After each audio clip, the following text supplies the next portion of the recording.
Aloha and welcome everyone to the Hawaii Community Foundation AO Speaker Series. So we started these series to give Hawaii Resilience Fund donors and partners an inside look at the work we're doing, work that we feel very privileged to do on your behalf. This is a privilege we take very seriously, and thank you for the opportunity.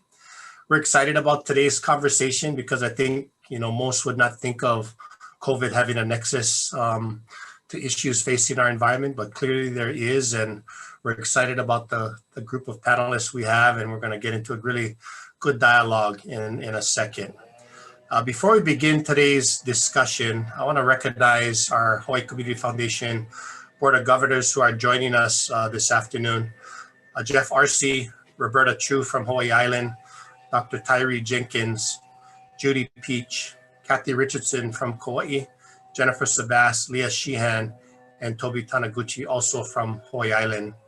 I also would like to acknowledge our elected officials who are joining us. Senate President Ron Kochi, State Representative Della Baladi, State Representative Nadine Nakamura, and State Representative Kyle Yamashita. I want to thank them for their continued engagement with us. They've been big friends to HCF. Senator Kochi has been instrumental in some work we're doing on Kauai around digital transformation. Representative Belati and Nakamura have been really strong advocates in helping us to make sure that the CARES Act money is going to the right place in a timely way. And of course, Representative Kyle Yamashita, who has been a big and strong leader for our work in housing on Maui County. And those are issues you're going to start to hear a little bit more about in the months and years ahead for HCF. So I really want to thank them for their engagement. Before we begin, I'd like to thank our viewers for their participation. Many of you sent questions in advance, and we've kind of constructed our conversation around those questions, and we hope we answer them in our dialogue. But we also want to encourage you to use the chat box, and we're going to pick up some of those questions, at the end of our conversation today. Joanne, if we can go to the next slide. Here's the agenda, pretty simple. I'm going to take a few more minutes before we bring on Eric Cole, who's going to be our facilitator. I'll introduce him in a second. And really excited about our panel group and the conversation we're going to have. Before we go there, I just want to refresh our memory about how HCF is approaching our work within the COVID period. We're addressing it through a four-phased approach. You see the four phases here up on your screen. Just within the Hawaii Resilience Fund alone, we've done a little more than $12 million. But when you look at the work in totality that HCF has been doing specifically around COVID, which includes some of the administration of the CARES Act money, along with other contributions to different funds, both directly related to COVID and those within our funds, a total of $73 million of contributions are going to be going out the door of HCF. And we've already encumbered or have committed close to 69 million of that just over the last 8 months. And so our team has been hard at work, and we've got great partners out there that we're working with. I want to thank all of them, many of who are on this program with us this morning. Then finally, I just want to, my predecessor, Kelvin Taketa, introduced the concept of systems change to HCF. And systems change is tough because sometimes you have to deal with a lot of sacred cows. You have to deal with norms that need to be changed. And it's easy to be aspirational, but it's very challenging in execution. And I want to mention 3 principles that guide HCF around this systems change work. And first is the 80-20 rule. I mean, we try hard to focus on the 80% of the issues that we agree on. I mean, there's enough work in the 80 that we agree on that we can parking lot the 20%. And as we build trust, we can start taking on that 20. So that 80-20 rule is super important to us. The next is being very intentional. Intentionality requires transparency. Transparency requires you to be vulnerable, which means risk. And being vulnerable requires you to build trust, and in order for you to get there. And that sequencing of thought is very important for us in some of the system change work we're doing. And then finally, and very important is, we lean on data. Data allows us to take the emotion out of our conversation in many ways, and that's where the change framework comes in. And many of you folks may not have heard about the framework, but basically it's a data source that we look at and try to understand the well-being of people in place. And we let that information guide our conversation, our focus, and our spend. Marine 3030, has all three of these elements, and HCF is very, very proud to be a partner in this work. And we've been blessed with a great group of funders, and I want to thank our early funders, Marisla Foundation, Kamehameha Schools, and the Harold K.L. Castle Foundation. Just those three alone have committed about $3.6 million over the 3-year period, to really seed fund this initiative. And we're excited about another 2.4 million in committed, in monies that we feel very good about with many mainland funders. And so that takes us to about the $6 billion mark. We have another 3 million we have to raise to really be able to do the things we want to do, but we're confident about our ability to get there. And then finally, I want to acknowledge our HCF leadership, who has really guided us in this work. Chris Van Bergic, who is the Chief Impact Officer and Senior VP for us, and really is the brain trust for a lot of this kind of work we do. And then Dana O'Connell, who is our Senior Director, who also is very engaged in our environmental work. So we're very lucky to have that kind of talent within our house. Now, just to get us going, I would like to introduce the moderator who's going to really walk us through a large part of our conversation today, Mr. Eric Cole. Eric is the Senior Program Officer for the Ocean Resiliency programs at the Harold K.L. Castle Foundation. And they were, as I mentioned, really the first funders to step up and really got us off to a great start. We're looking forward to learning more about this initiative collectively. I want to turn over the program over to you, Eric. So thank you for your leadership and for your engagement today. Thanks so much, Micah. And thanks to you and HCF staff for hosting this conversation and allowing us to share how this moment's affecting the environmental sector in Hawaii. We'll spotlight one initiative in particular, as you mentioned, the Holomua Marine 30 by 30 effort, as one opportunity that really does incorporate a lot of the systems change principles you just reviewed, and one that might help galvanize and synergize our collective efforts to manage our nearshore ocean as part of a more holistic recovery process. Joining me to share more about this effort are two people who I really admire and who are leaders in this space. Suzanne Case is the chair of the Department of Land and Natural Resources, whose 12 divisions represent the state's management authority across a wide array of environmental kuleana. And Kevin Chang, who is the co-executive director of Kuaʻāina Ulu ʻAuamo, a backbone community organization that supports grassroots growing through shared responsibility by coordinating a number of community-based Aina management networks across the state. Building on Micah's framing, we'll start with where we all find ourselves. The COVID pandemic has made us all recognize just how reliant we are on our local natural resource base. Fish in particular is by far Hawaii's greatest source of protein, helping many to supplement a challenging economic situation. It's a time when we, including HCF and likely many of you on this call, are working toward an inward pivot of our supply chains, getting local fish to schools, food banks, on the SNAP EBT programs, and other places of community need and local market opportunity. You may have also seen here and elsewhere that this is also a time when our environment has displayed some resilience and recovery in light of lighter human impacts. So I'll start with you, Suzanne, and then go to Kevin. From the perspective of the environmental or biocultural resource management sector, how have you seen COVID impacting your work? Thank you, Eric, and thank you so much to the Community Foundation and all of you who are here today, public and private, our legislators, our people who have been supporting this community for so long. It's really an honor to be among you all. And you know, we are in an unprecedented time, and I think from the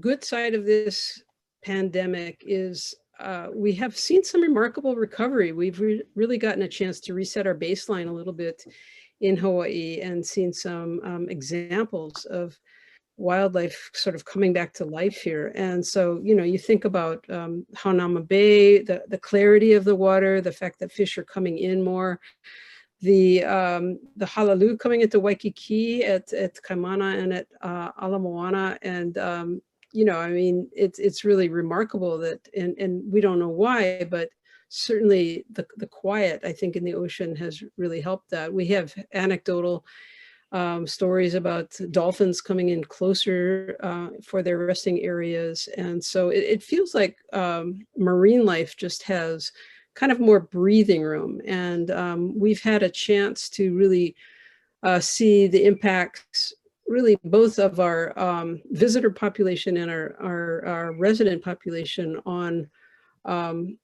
this kind of space. And it's both, right? So so that's been remarkable. And I think, you know, obviously the challenges are that we are, you know, we're in the most austere budget situation we've ever had to face. And we have, you know, the impact of the lack of tourism on our general fund revenues is really challenging, and it will be for years to come. So we're all kind of inward, we're all kind of, you know, new challenges and new opportunities. And it's a special time and an important time.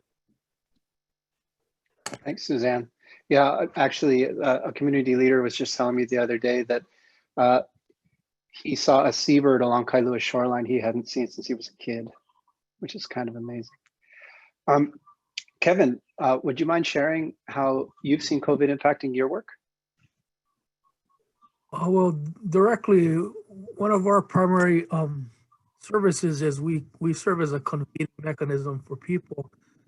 And so we as an organization have had to pivot and kind of help our communities deal with the kind of digital inequities in access and understanding of the tools we have, but has also created the opportunity to learn about those tools and see how we can meet and gather. As far as the kind of network members, some of them who are in isolated places, who rely on volunteers, have really stopped having large events. They may still continue their work in isolation in small groups. I was on a call the other day, an elder on Molokai who had recently gone down to the shoreline where they have cleanup efforts, you know, when we're not in a pandemic, and has seen kind of the trash kind of gather on the shoreline in ways he hasn't seen in a while. But I think it's also highlighted our dependence as a community, our over-dependence as a community, our sense of place as a community, our sense of community in some places, and then some places where we don't have a sense of community. And those kind of, I would say, spiritual aspects of who we are, sort of emphasized and then also stunted.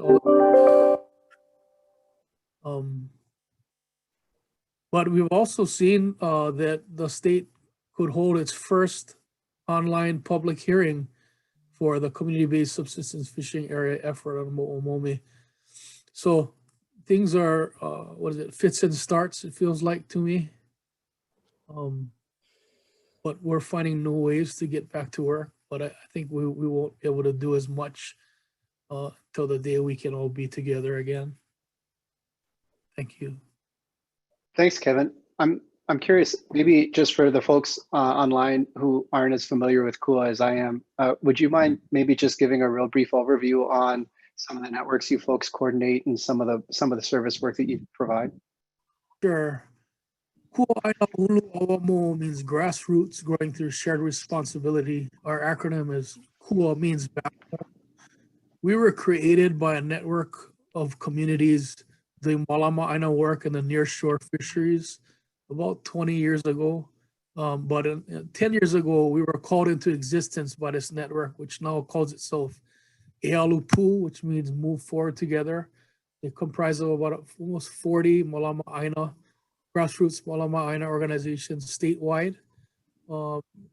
In the 10 years, in the 9-10 years that we've existed, we've since taken on also coordinating the Hui Malama Loko'i'a network, which is a network of fish pond restoration initiatives across the state, and the Limu Hui, which is a network of native seaweed gatherers and practitioners from across the state.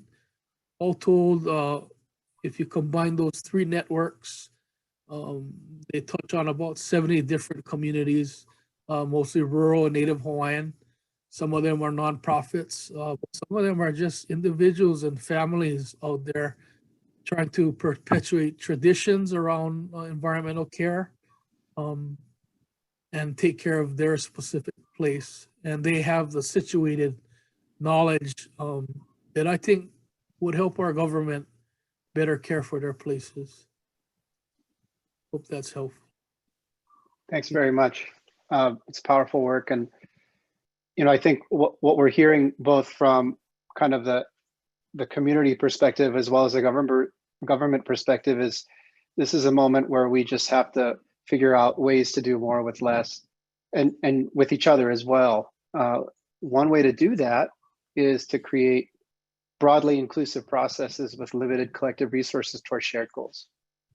And the Holomua 30 by 30 ocean goal, I think, isn't happening despite COVID, but rather provides one possible approach to move forward from it. Some background to the effort. If it's not quite a public process yet, so you may have not heard much about it to the point. The Holomua Marine 30 by 30 aims to effectively manage all nearshore waters to a depth of 160 feet. And as part of that effort, formally designate 30% of it as marine managed areas. The initiative was originally launched as part of Governor Ige's Sustainable Hawaii Initiative at the IUCN World Conservation Congress back in 2016. Shortly thereafter, it was woven into the state's Aloha Plus Sustainability Dashboard, stewarded by Hawaii Green Growth, and upheld by the governor, all 4 county mayors, as well as the Office of Hawaiian Affairs. It has since been embraced by the Department of Land and Natural Resources, and specifically its Division of Aquatic Resources, as its strategic plan for the next 10 years. Ideally, through a robust stakeholder consultation and public outreach process, it becomes a shared vision for all of us who care for and about our ocean. A public rollout phase, again, was slated to happen this past summer, but was delayed due to COVID.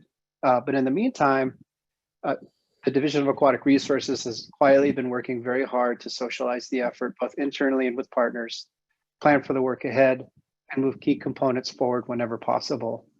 So with that background, Suzanne, can we start with you again? What is the 30 by 30 program from your perspective, and what does it represent? You know, I think what it represents is the power of a goal. A goal helps us to get all headed in the right direction and an agreed direction, and to align all of our planning and actions toward that goal. So it's, as you said, Eric, to effectively manage 30% of our nearshore waters by 2030. And so in order to do that, it has 4 main pillars. First is place-based planning. So that's to convene fishers and community members to work with the state to build a cohesive and ecologically connected network of areas for improved marine management. The second is pono fishing practices, and that is to increase responsible behavior to minimize the impact of human activities in our nearshore waters. And that's with a mix of education and outreach and compliance and improved regulations. The third is restoration and invasive species protection. And so that's to build on existing strategies to prevent further damage from invasive species and other threats to our fragile nearshore ecosystems.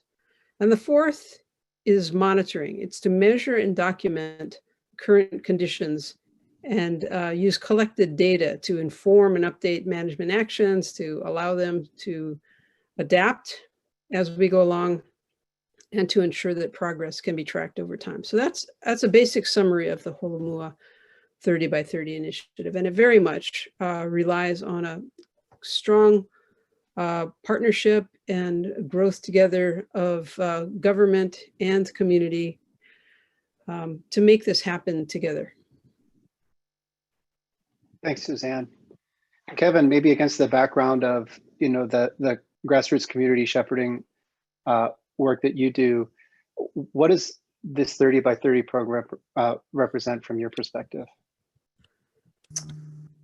Well, first of all, our network leaders were there at the World Conservation Congress in 2016 when Governor Ige announced this initiative, and they were made very hopeful by that because they don't see our state moving forward on the 30 by 30 without working with community initiatives and community groups in the different nearshore areas.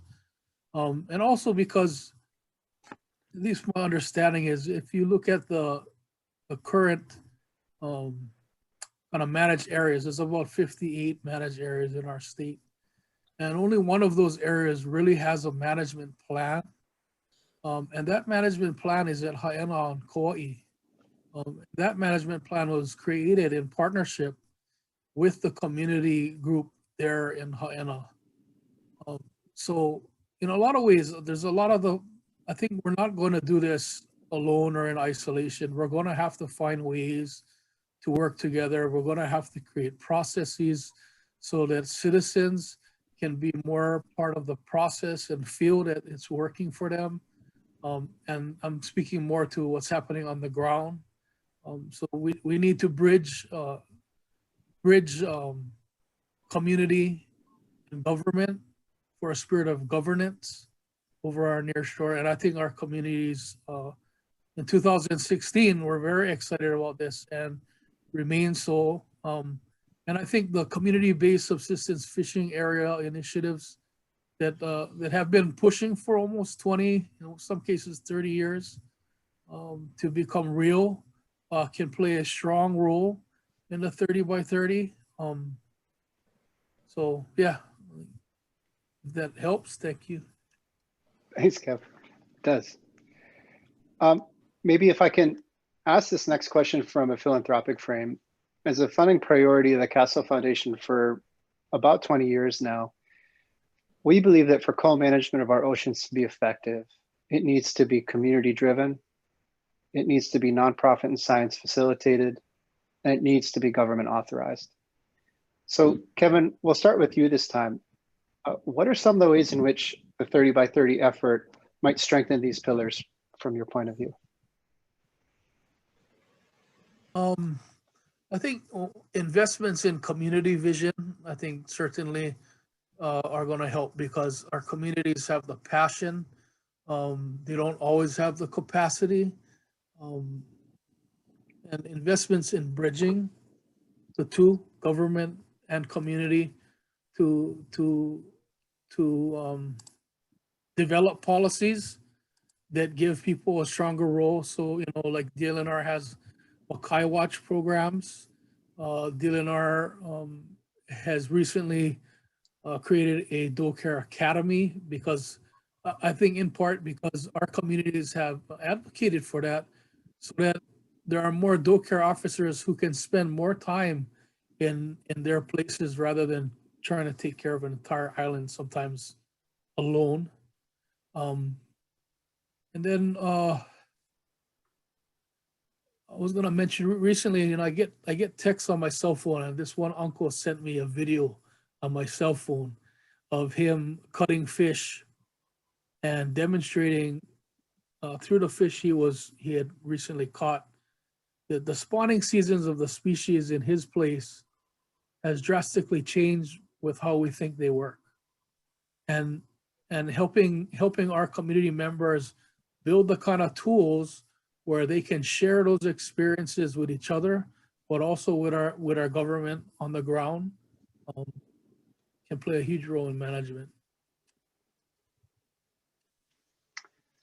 Thanks, Kevin. And maybe if we can match that perspective from, that ground up perspective from the government perspective, Suzanne, what are some of the ways you feel this initiative can build on those three pillars? Yeah, those are absolutely relevant pillars because again, it's both bottom up and top down, but more kind of integrated, I guess, is the way I would say it, because, you know, we've always throughout human life had this sort of range of governance from very individual to very group. And in Hawaii, you can see it because the communities are the ones that are closest to the everyday life of its places and the resources in it. And the government is sort of the overarching sort of unifier to do the regulations and the designations of and to convene the public processes to provide input into those objectives. And it relies very much on capacity of both community and governments to carry this out. So, you know, the nonprofit facilitation has been core to this effort, and science, you know, is fundamental to this, making sure you're doing the right thing and can adjust as you go along. So I think all of those pillars are exactly on point.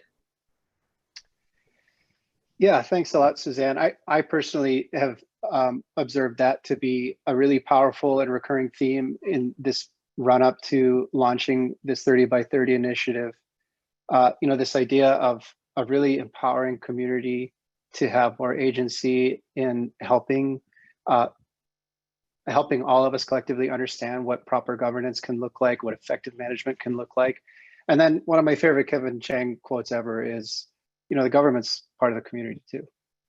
And so, you know, we can't work too hard to kind of distinguish those things. It is very much a single fabric. So thanks very much for both your thoughts on that. So now to the real softball question. Our ocean is, in particular our fisheries, have long been contentious and political issues, unfortunately, but it's because people love our ocean and they care hard for it. So if you wouldn't mind sharing, and maybe Suzanne, if you could respond first, what are some of the pain points and what are some of the opportunities that 30 by 30 can help to touch on?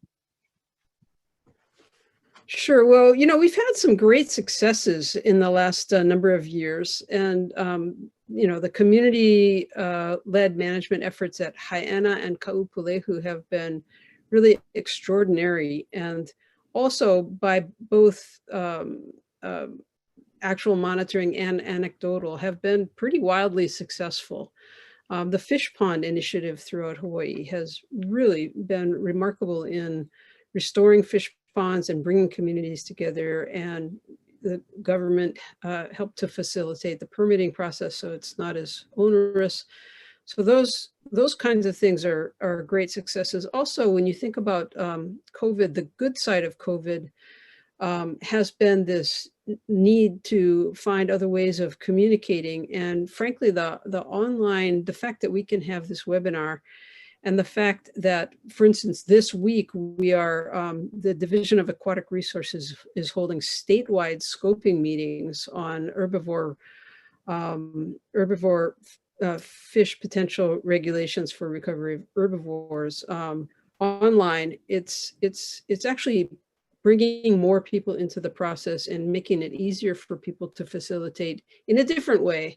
But it's that those are actually, it is moving forward, notwithstanding, or maybe even accelerating during COVID. And we definitely still have plenty of tensions and growth points. We have tension around how long it takes, you know, government to go through this process. And we have a lot of communities that have been working for a long time to try to get what their vision of management is into the sort of official framework of government authorization, and there's plenty of differing views on that, and so it takes a while, and it's there's trust building, and it's hard to get to consensus. But you know, basically, what we're trying to do is shift directions. It is a bit like turning the Titanic, but to align all of your goals and your resources and your capacity to head in the right direction does take time, and it is very, very important to do. Thanks, Suzanne. Kevin, what do you see as some of the pain points and opportunities associated with this 30 by 30 effort?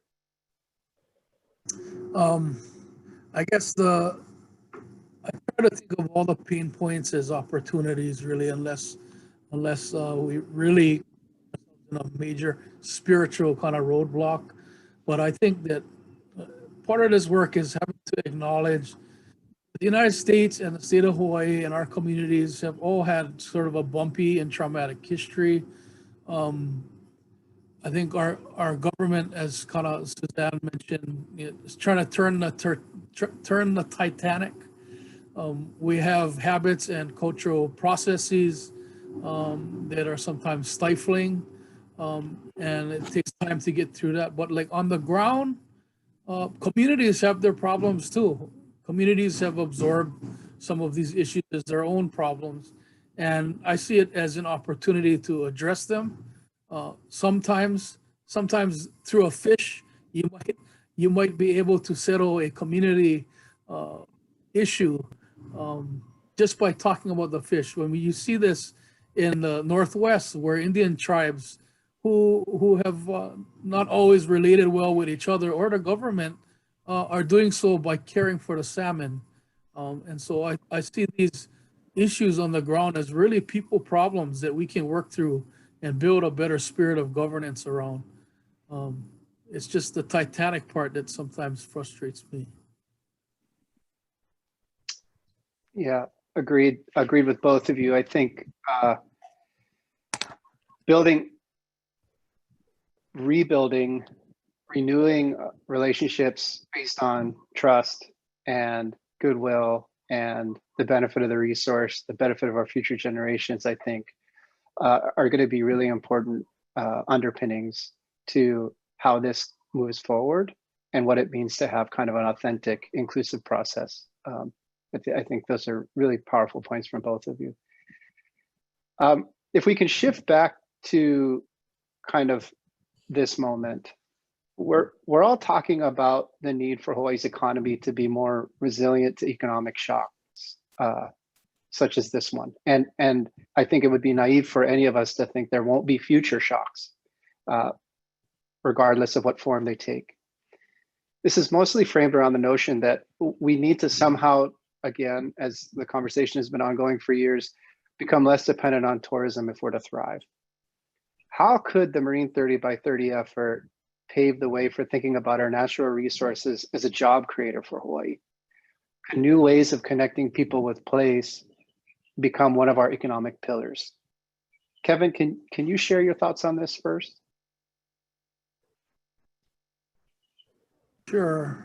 I guess maybe just one simple real life issue that's occurring is that the state has a job position that they haven't had until recently, working with communities to develop their management plans for community-based subsistence fishing areas.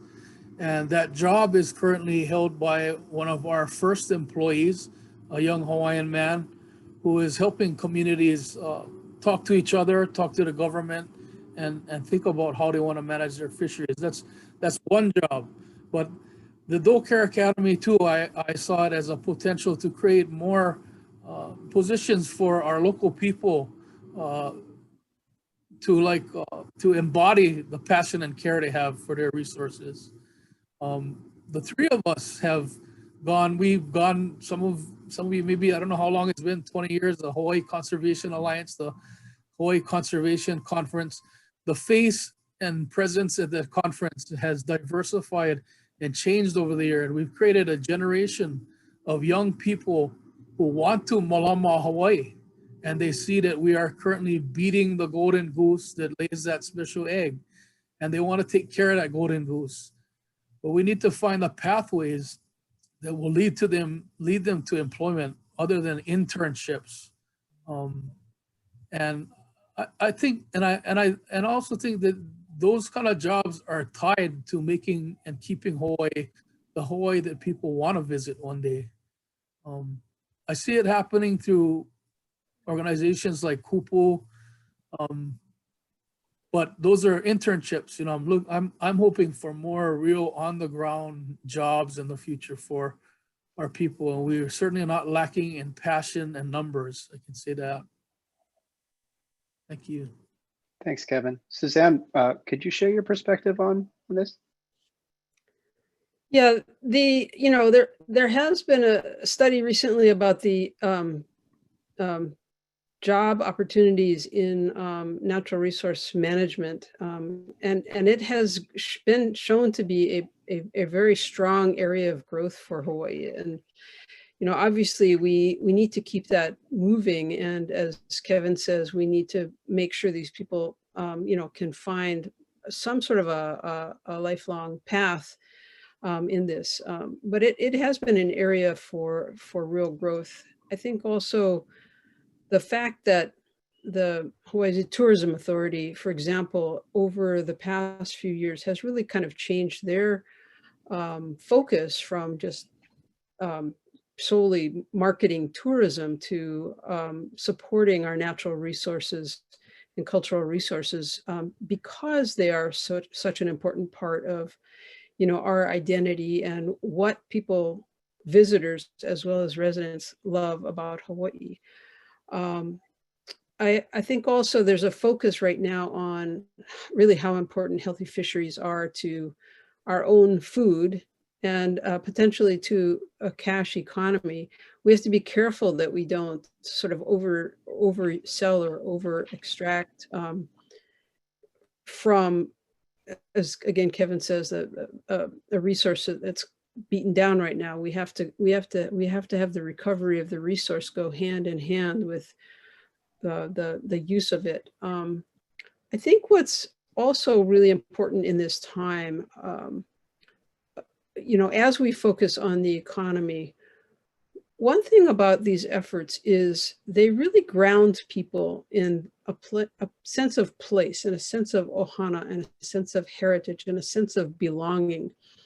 And that gives us a sense of well-being individually and communities that is very powerful in a challenging time. And so that really helps us kind of move forward. It's sort of like, the more challenged we are here, the more we can hold on to what we know and care for. It helps us all stay grounded and move forward. It's really powerful. Thanks, Suzanne. A final question. So where to from here, and what are the opportunities to learn more, engage, and support this? Maybe Kevin, can you start us off in terms of how might the folks who are tuning in right now be able to engage? Well, I guess first you could certainly start with what's happening in your own backyard and your near shore, and what community activities are happening there, if any. But also, Hawaii is now, since 2016 at least, Hawaii now is being seen sort of as a kind of pocket of hope. Arguably, I didn't feel that way before until I saw that the rest of the world saw it that way. And then I was suddenly boosted a little bit about what's happening in Hawaii, and that Hawaii is being seen as a gem, and that the work of indigenous people and local communities on the ground in the environment and their environmental care and governance is being seen as a remedy to climate change and to the broader kind of global impacts we're going to be facing in the future. In fact, 2 of our communities were recognized by the United Nations with the Equator Prize in 2019 for the work they've been doing around community-based subsistence fishing areas. So you can learn things on the ground, learn from what our state is learning, but also look out into the world, and you'll see that what's happening in Hawaii is happening throughout the world now. Thank you. Yeah, thanks, Kevin. And I would just layer on there. I think that there have been state programs that have been wildly successful in Hawaii that folks may not be too familiar with, that other parts of the world have adopted the Makaiwash program that that was truly a kind of a collaborative effort amongst community nonprofit folks and the state, particularly DoCare, has been replicated in other parts of the world. There's Tasi Watch in Micronesia. There's folks in the Caribbean have shown a lot of interest in it. And also the public-private watershed partnerships that I know folks, a lot of folks have been involved in and supported and even helped to stand up through the years, who are on the call have really have also been adopted in other parts of the world. And just before I forget, the study that Suzanne was referring to is the Green Jobs report that UHERO did. And we can try and provide links to that if folks are interested in learning more. Suzanne, on that, I guess, could I ask you to share a little bit too on how you feel folks can get engaged in this?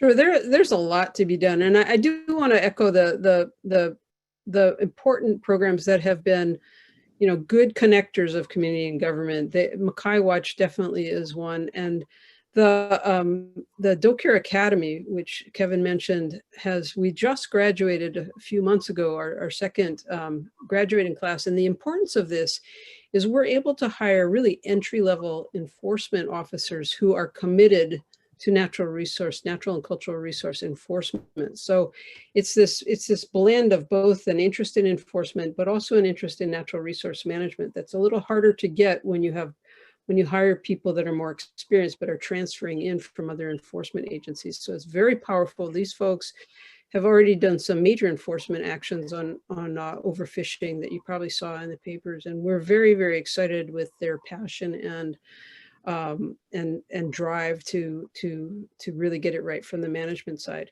We have so much to do. We have really a lot of catch up to do in terms of laws and rules and regulations, in particular from our side, that to respond to these rapid changes, to respond to the overfishing and to respond to the impacts of climate change, and invasive species on our reef. And so it's really important for communities and individuals to engage in the processes that we have to go through. And they are time consuming. They are, we're trying to get it right. These statewide scoping meetings we're having this week, we're doing one per county. And the reason you do scoping meetings, if you're trying to really get it right, is to get the input of various different points of view, fishers and community members and environmentalists, to hear from them up front, so that when you craft a rule, you've already taken into account those kind of perspectives. And so encouraging people to participate in those scoping meetings and in public hearings and providing testimony, we really do need to hear from people to get their perspective, so that we can properly craft the abundant amount of regulations in terms of area regulations and bag and size limits and other kinds of pono fishing practices. So there's lots to do in lots of ways for people to engage. So thanks, Suzanne, to our listeners. I hope you have the time and energy to participate in those public consultation processes that Suzanne outlined. And I just want to say thanks to Suzanne, and also especially our elected officials online right now, for standing up that DoCare Academy. That is an awesome initiative. I guess in closing, just maybe a final thought on the Pooled Field of Interest Fund, focusing on Holomu Marine 30 by 30 that Micah mentioned early on, that HCF is hosting. I think it truly is a great and inspirational indication of kind of where we are in this moment. The advisory committee represents a variety of perspectives, from scientists to community leaders to fishing representatives. And I think it's really important to note that, in the 20 years I've been involved in this work, how it's really evolved over time. And this cross-section of stakeholder perspectives really appreciates and agrees on the need to support all three of these major components: science, community, and government. Community folks want to see the state have stronger management capacity. Fishers want to see more science. Scientists in the state are emphasizing more community involvement, and everybody wants to see more fish and healthier reefs. So with that, if I could just ask Micah to come back in and help take us through the Q&A portion. Thank you very much for your time. Thank you, Eric, and thank you, Kevin and Suzanne. Appreciate your mana'o, early in this conversation. I want to keep us back on the tourism piece and want to probe a little bit more in that conversation. And, I've been getting some texts actually about this. And I think, setting aside the complexity of the tourism industry, because it is a very complex industry that I think we oversimplify when we talk about, but let's just put that in the parking lot for a second, let that be part of the 20%.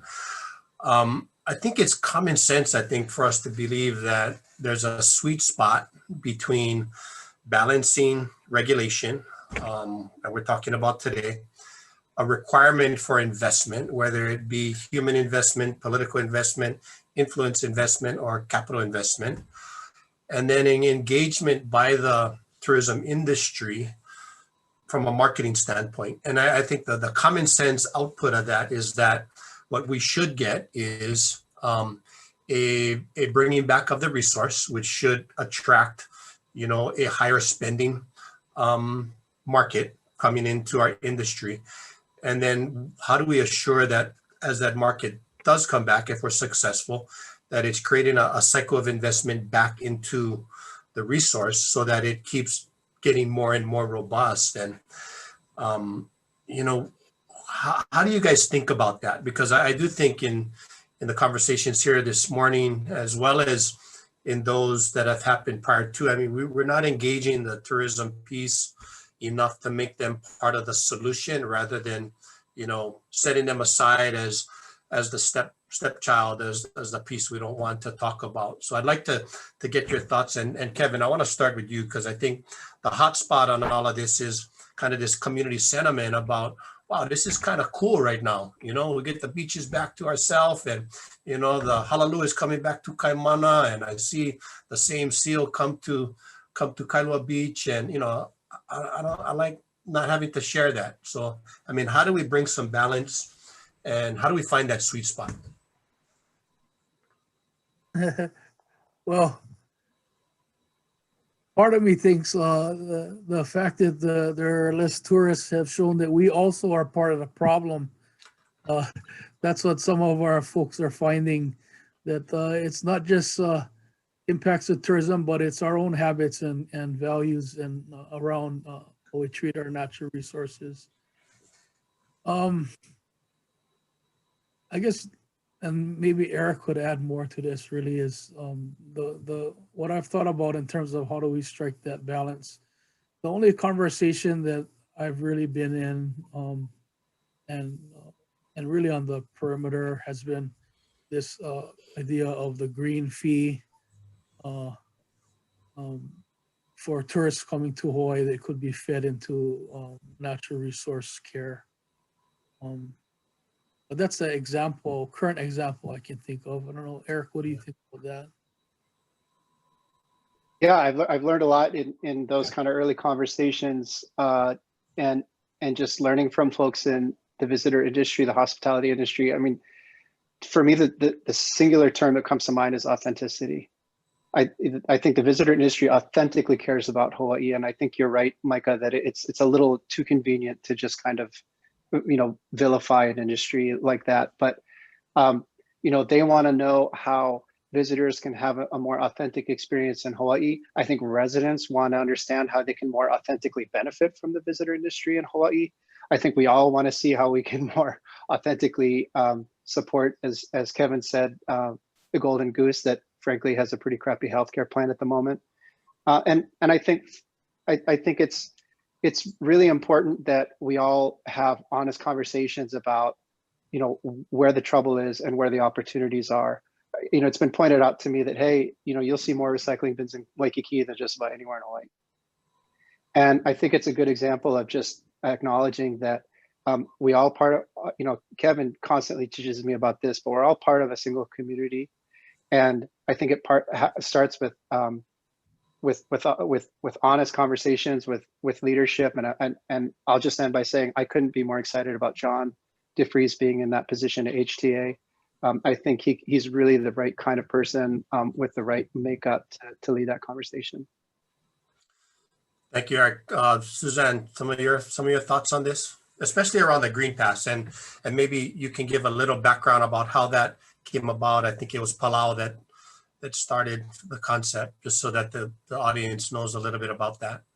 If you could, please. Yeah, so the concept is that, visitors at some point in their stay here pay an amount to support the natural and cultural resources that are so important here. And so there have been some great successes. Long ago, I was in Pohnpei. They had a fee that you pay that goes to support it as well. So it's a great idea, and I know our legislators are going to be looking hard at new opportunities for funding some of our work, and that's a great opportunity. Frankly, the tourism, the TAT, tourism accommodation tax, the legislators have supported use of that for some of DLNR's programs that are signature programs for the visitor industry. So those are really important, both funding resources and acknowledgements that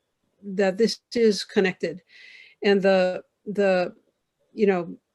Kevin was saying, it's so interesting. I think it's profound to me to see kind of the difference where we have fewer impacts without so many visitors here, but also where we have just as bad or worse, in terms of some significant overfishing, needs for enforcement, raves, some what we call bad behavior that is, shown that we as residents can be as disrespectful of our natural and cultural resources as others, and so you can't. It's not black and white here, and so it's a matter of true integration and aloha of this concept from all angles. Yeah. We got quite a few questions about people, organizations wanting to support the LNR, Suzanne, knowing that, as you'd mentioned, we're going to be going through some cash crunches, and how can philanthropy, how can volunteer work like what they'd be doing through Kevin? I mean, how do we organize that effort so that we're making smart investments, supporting good and effective nonprofits to get us through this period? Because it's going to be, as you know, probably 2, 3, 4 year period before we can kind of dig ourselves out of this financial hole. How can we be better stakeholders collectively? Yeah, there's no question that, we are going to be in a situation, we are in a situation where we really need help from all angles. And that's on both the government and the community side. It's so important now when the government resources have tightened so much, to be able to support this work really from all angles. Eric, you've been at the forefront of that as well, and you've been a convener to try to organize resources. What's your thoughts on this? It's a really good question, and I wish I had a better answer. I could say that one strategy that I think has worked very well is just being able to de-risk basically good ideas that the state or communities folks have wanted to try, right? Even at the best of times, we don't have a lot of capacity for this. So a good example was the community planner position that's now at DAR that Kevin raised. We actually supported that position initially on soft money for DAR and DLNR. And based on the success of that position, it's now funded by the legislature. And it wasn't, just to be clear too, it wasn't the Castle Foundation's idea. That was the idea of the DLNR share at the time. The Doe Care Academy is another good example where the Doe Care chief at the time came to us and said, hey, we really need our own academy so that we can cultivate a culture within our division where folks start with their love for the environment and then are trained up on enforcement instead of the other way around. And so we provided a little seed capital for the design of that program. And again, the legislature showed leadership in funding the academy. And as Suzanne said, they've been graduating recruits. So I think playing that catalytic role as the philanthropy hasn't changed. And as you said, that convening role too, to have collective conversations. I like to say it's much better to have fewer conversations with more people than different conversations with a lot of different people. So how do we bring folks together around common interests to find common solutions? Yeah. I hope that helps. Yeah, no, it does. Kevin, some final thoughts on this question? I think we all could better define that gap space where governance, as I view government, like we do economy, is a mechanism for us. Governance is an action and a spirit. And I'm wondering what is that gap area that needs the resources to better bring us together, to have these kind of conversations followed by actions. I tend to, from my work, why I have been doing this work really is despite what we're going through now, it's a long view. The culture is what will change the policy. And so, but really what I think in terms of philanthropy, where is that space and that gap where we can all work better together, especially in these times? And I'll make this our last, thank you, Kevin. I'll make this our last question, and, start with you, Suzanne. You're in an appointed position by the governor. You go and come with the governor. You're 2 years out from your term coming to an end. What does Marine 3030 look like when you walk out of your office December 31st, 2022, I should say? What have we accomplished, and where are we at that point? I'm going to come back to Eric and Kevin with the same question. I think about that practically every day. And I think part of this turning the Titanic is to make sure that we have good goals in place and good staff in place and good communicators in place and good people who understand the importance of protecting our natural and cultural resources and including all different points of view in it. And that's really our job long term, is to make sure DLNR and the Division of Aquatic Resources are in the best position to carry this work forward so that it continues no matter who's in my spot. Got it. Thanks, Suzanne. Eric? December 31st, 2022.